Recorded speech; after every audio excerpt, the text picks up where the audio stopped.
এই good morning. আজকে 14 তারিখ। আমরা এই টেন্টের মধ্যে ঘুমাচ্ছিলাম, আমরা উঠে পড়েছি। এখন প্যাক করব, প্যাক করে আমরা এখন কাজে যাব।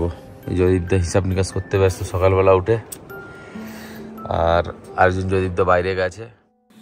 রাতে খুব ঠান্ডা ছিল, 4 ডিগ্রি মতো, আর হাওয়াও ছিল, তাও মোটামুটি ঘুম হয়েছে।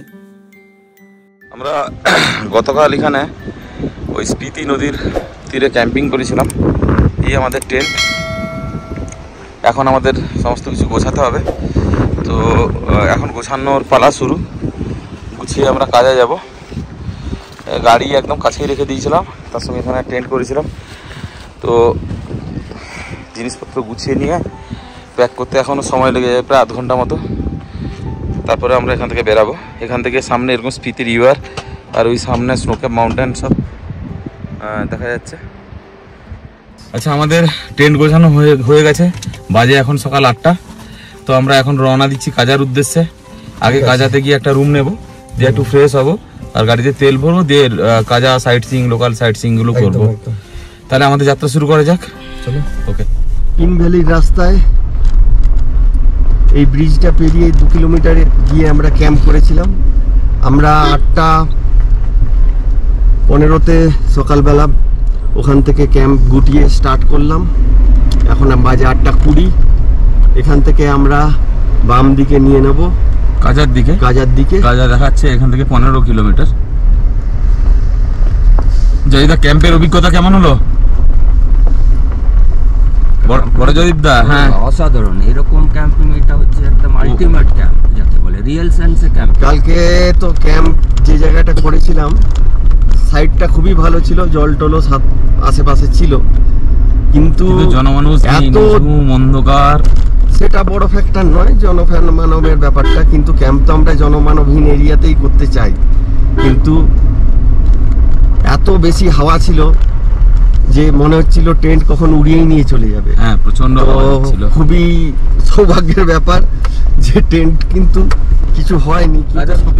স্নোক্যাপ মাউন্টেনগুলো একটু করে দেখতে পাচ্ছি আমরা। এটা একটা কেমন একটা ওপেন ল্যান্ডের মধ্যে দিয়ে যাচ্ছি।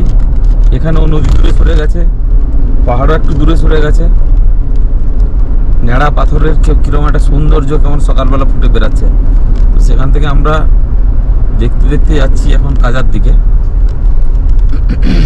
ছোট্ট একটা স্তূপা রয়েছে উপরে, ছোট্ট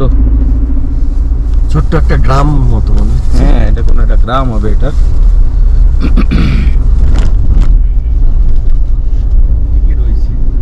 দেখো পাহাড়ের উপরগুলোতে যে ছায়া, একটা পাহাড়ে রোদও পড়েছে আবার ছায়াও পড়েছে সেম পাহাড়ের উপরে।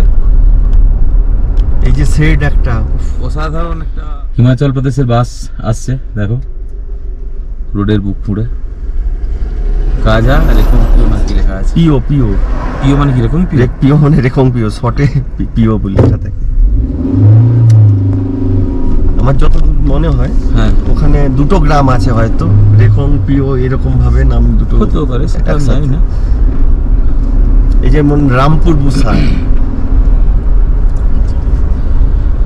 দেখো ল্যান্ড গুলো দেখো, কারুকার্য গুলো দেখো।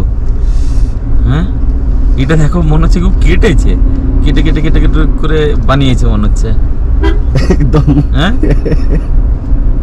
দাঁত দিয়ে কামড়ে খেয়েছে। না, নিচেরটা তো ঠিক আছে, সেটা নয় জেসিবি করেছে, কিন্তু উপরেরটা কি করে? উপরেরগুলো দেখো রে ভাই।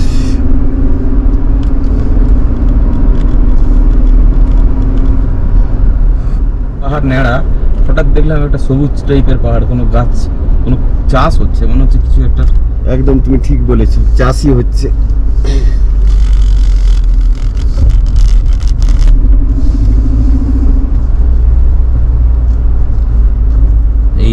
এই ডান দিকের পাহাড়টায় দেখুন, উপরে চাষ হচ্ছে। স্পিতি নদীকে এখন বাম দিকে রেখে আমরা কাজার দিকে যাচ্ছি। তো কাজাতে ঢুকে আমাদের প্রথম কাজ হলো হোটেলে ঢোকা, ফ্রেশ হয়ে আমরা ওখানে লাংজা, কমিক আর যেটা হাইয়েস্ট পোস্ট অফিস রয়েছে হিকিম, এটা ঘুরে আমরা আজকে কাজাতেই রেস্ট করব। তো কালকে আমরা কুঞ্জুম পাসের দিকে যাব, এরকম মোটামুটি প্ল্যান আছে। আগে তো আমরা কাজা পৌঁছাই, তারপরে দেখা যাবে। সকালে ব্রেকফাস্টও করা হয়নি, ব্রেকফাস্ট কাজাতে গিয়েই করবো।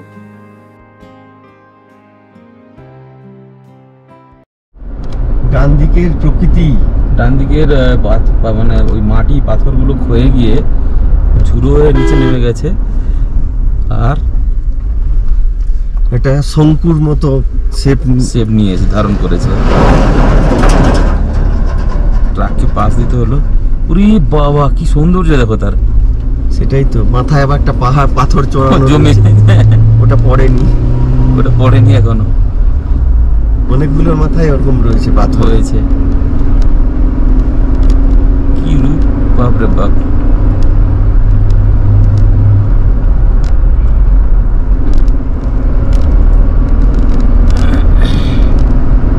এই জায়গাটা আবার পুরো অন্যরকম। হ্যাঁ, পুরো সমতল ভূমির মতো এটা। এখন জল জমে আছে দেখো, বরফের গোলা জলই এটা। এটা কোনো একটা ছোট্ট একটা জনপদ আসছে, কাজা ঢোকার ঠিক 6-6.5 কিলোমিটার আগে। চাষবাসও হয়েছে। হ্যাঁ, এখানে একটু চাষবাসও হয়েছে, মোটর আছে, আরো কি সব। এখানে হোমস্টে ব্যবস্থা রয়েছে। জায়গাটার নাম দেখো তো জয়দীপ, কোনো বোর্ড পেলে দেখছি, পাই জানাবো আপনাদের। গ্রাউন্ডটা দেখেছি, কি সুন্দর সুন্দর ছোট হলুদ সিগো উঠেছে। সিগো, SHGO সিগো জায়গাটার নাম। কত সুন্দর কটেজ করে রেখেছে। মাথাটা দেখো অন্ধকার। না, একটা ওই পাহাড়টায় ছায়া পড়ে গেছে, এদিকেরটায় রোদ পড়ে গেছে। মেঘের জন্য হতে পারে, কিন্তু দেখো। হ্যাঁ, আজকে আকাশে মেঘ আছে।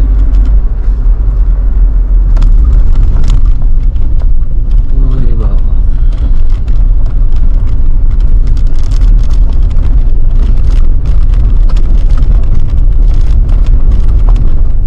দুদিকে সুন্দর ক্ষেত হয়েছে। এরকম আসলে মরুভূমি টাইপের জায়গাতে মানে যদি কিছু সবুজের ছোঁয়া দেখতে পাওয়া যায়, বেশ দারুণ লাগে।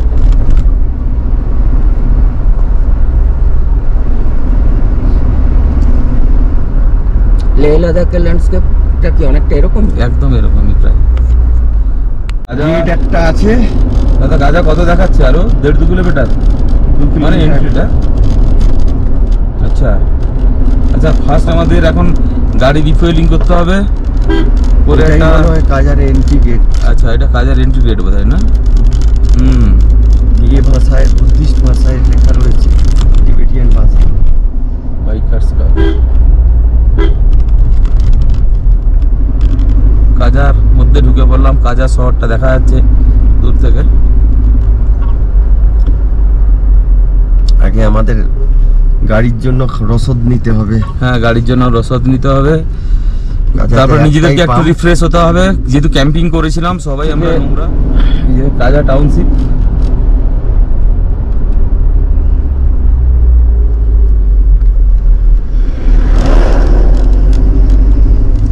সুন্দর, একদম সুন্দর। মাটির ঘরের মতো শেপ দিয়ে এইসব বানিয়েছে। হোমস্টে টাইপের রয়েছে। আমরা কাজা টাউনের মধ্যে ঢুকে পড়েছি।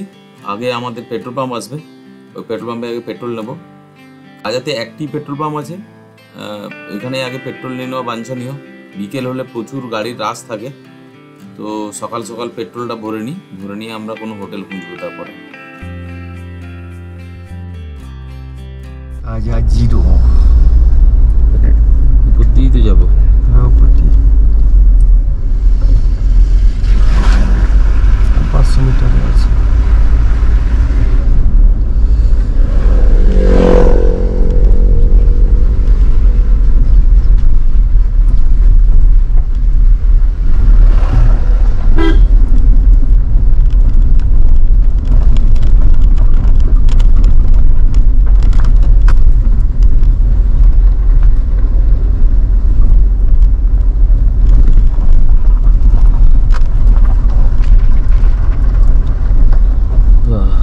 পুরো একদম শহরের ভেতর দিয়ে আমরা যাচ্ছি এখন। এখানে একটা স্তূপা টাইপের রয়েছে।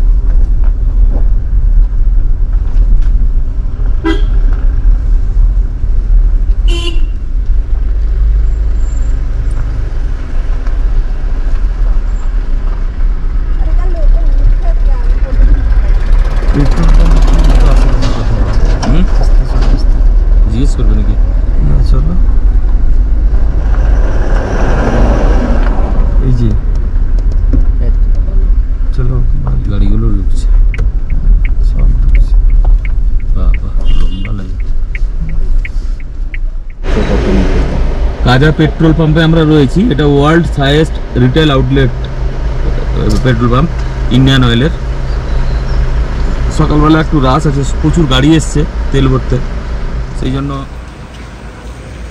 কাজাতে পেট্রোল 98 টাকা 74 পয়সা। ওই দিকটা মেন বাজার ছিল। পেট্রোল নিয়ে একটু বেরিয়ে পড়েছি হোটেল খুঁজতে এখন।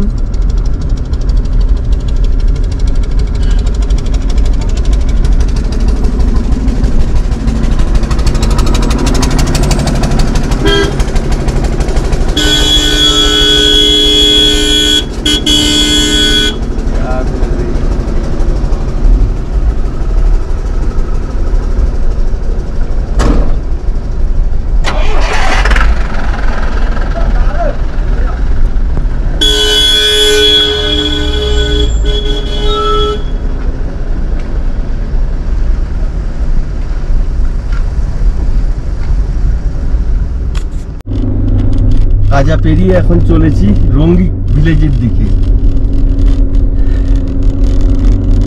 দেখো পাহাড়গুলোর উপর মেঘের ছায়া পড়েছে। হ্যাঁ, দারুণ জায়গা।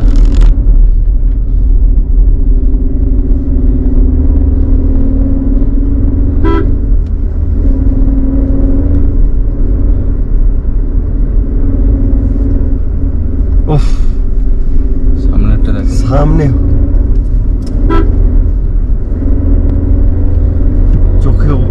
চোখ রাস্তার দিকে রাখতে হচ্ছে। আবার সোজা যাবো তো? হ্যাঁ, সোজা।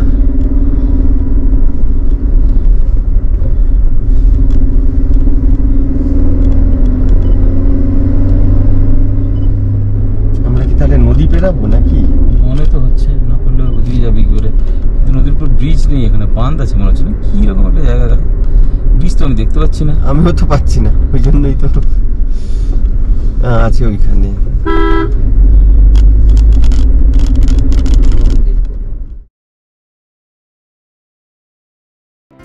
কাজাতে আমরা অনেকগুলো হোটেল দেখলাম, ঠিক পছন্দ হলো না, অনেক রেটও বলছে। তাছাড়া কাজাতে রাশ আছে ভালো, গাড়ির পার্কিংও প্রপার পাওয়া যাচ্ছে না, বাইরে রাখতে হবে বললো। তো ঠিক কাজা থেকে কাজা পেরিয়ে এসে 5 কিলোমিটার মতো আগে রংরিক বলে একটা ভিলেজ আছে, ওখানে প্রচুর হোমস্টে আছে। জায়গাটা একটা ভ্যালির মধ্যে, অনেক হোটেলও আছে, রাস্তায় পড়বে। আমরা এখন সেদিকেই যাচ্ছি। তো কাজা থেকে 3-4 কিলোমিটার মতো এলে একটা বাম দিকে কাঠের ব্রিজ পড়বে। কাঠের ব্রিজ পেরিয়ে সোজা চলতে থাকলেই 2-3 কিলোমিটার অনেকগুলো হোটেল আসবে প্রথমে, তারপরে ওই রাংরিক ভিলেজ আসবে। অনেক হোমস্টে আছে, রুম ভাড়া মোটামুটি 2,000 থেকে 3,000। তার মধ্যে ফুডিংও দেয় ওরা, রাতের খাবার আর সকালের ব্রেকফাস্ট এটা থাকে ইনক্লুডেড। রংরিক এই ভিলেজটা একটা ভ্যালির মধ্যে, চারদিকে স্নোক্যাপ মাউন্টেন, বেশ সুন্দর জায়গা। তো এখানেই আমরা আজকে থাকার প্ল্যান করছি। এখান থেকে আমরা আজকে লোকাল সাইট সিইংগুলো করবো। তো তারপরে কালকে আমরা এখান থেকে কুঞ্জুম পাস যাব। তার আগে আমাদের ব্রেকফাস্ট করতে হবে। এখন আমরা থুকপা দিয়ে ব্রেকফাস্ট করছি, সঙ্গে একটু পরোটা নিচ্ছি। আমরা এখন ঘুরতে বেরাবো, রেডি হয়ে গেছি সবাই। তো এই ভিডিওতে এই পর্যন্ত। এর পরের ভিডিওতে আমরা দেখাবো লোকাল কাজা সাইট সিইং।